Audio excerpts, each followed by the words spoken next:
আল্লাহ কোরআনে বলছে, বান্দা আমি 1 সেকেন্ড ছাড়বো না, আমি হিসাব নিব। তুমি আমারে কি মনে করছো বান্দা? বাদুগা খাওয়াইছি দেখিয়া তুমি মনে করছো আমি মাতি না? হ্যাঁ, কিটা মনে করছো? এ পেশাব পায়খানার ভাত তুমি মনে করছো? আমি কিছুই বলবো না, কিছুই বলবো না। তুমি জানো না ফেরাউনকে শোয়াইছে কে? তুমি জানো না কারুনকে শোয়াই দিছে কে? তুমি জানো না নমরুদ সাদ্দাতকে নিশ্চিহ্ন করে দিয়েছে কে? তুমি শোনো নাই? তুমি আন্দাজ করো নাই আমি আল্লাহ কেমন? এই পৃথিবীর কত অবাধ্য জাতিকে আমি আল্লাহ ধ্বংস করে দিয়েছি, শোনো নাই? কই, গোটা পৃথিবীর সমস্ত আধুনিক প্রযুক্তি থাকার পরেও তো বাবা আমেরিকার ওই বেঈমানরা ক্যালিফোর্নিয়ার লস অ্যাঞ্জেলস তাদের একটি স্টেট আগুনে দাবানলে পুড়ে ছাই হয়ে গেছে। লক্ষ লক্ষ কোটি কোটি মিলিয়ন বিলিয়ন ডলারের এক এক বিল্ডিং। আপনারা মুরব্বীরা মিলিয়ন বিলিয়ন ডলার কি তাই বুঝতেনও না? কয়টা আপনি 1 মিলিয়ন বিলিয়ন ডলার কত টাকা? কমপক্ষে 300 টাকার বেশি।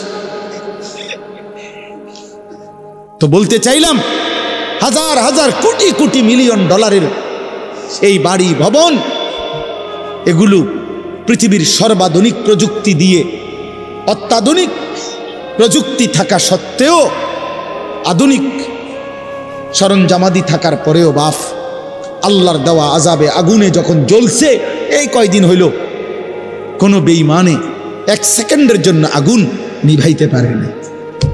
14,000 ফায়ার সার্ভিস কর্মী একসাথে আপনার পানি দিছে, আরো বাড়ে, আগুন আরো বাড়ছে। তার মানে বোঝা গেল বাবা পৃথিবীর কারো শক্তি মূলত কোনো শক্তি না, আল্লাহর শক্তির সামনে, আল্লাহর ফয়সালার সামনে। আল্লাহ যদি ভালো রাখে তাইলেই ভালো থাকা। হ্যাঁ, আপনার টাকা তো আছে 1000 কোটি টাকা, কিন্তু আপনার ফেডে অসুখ, আপনি টেহা দিয়ে কিনবেন। আপনার টাকা তো আছে লক্ষ কোটি টাকা, কিন্তু আপনার তো ডায়াবেটিস, আপনি কিনবেন টাকা দিয়ে কি করবেন? আপনি 7 রাজার ধন হইলেও কি লাভ হবে আপনার?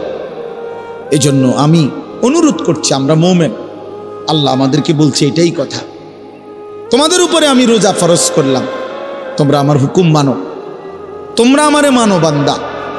রোজা মানে বিরত থাকা, সিয়াম মানে বিরত থাকা, তার মানে গুনাহ থেকে বাঁচো, হালাল বস্তু থেকে বাঁচো। আমি তোমাদেরকে হারাম তো হারামই, হারাম থেকে আবার ফিরাবো কেন? হারাম থেকে তো ফিরতে সারা বছরের জন্যই বলে দিছি।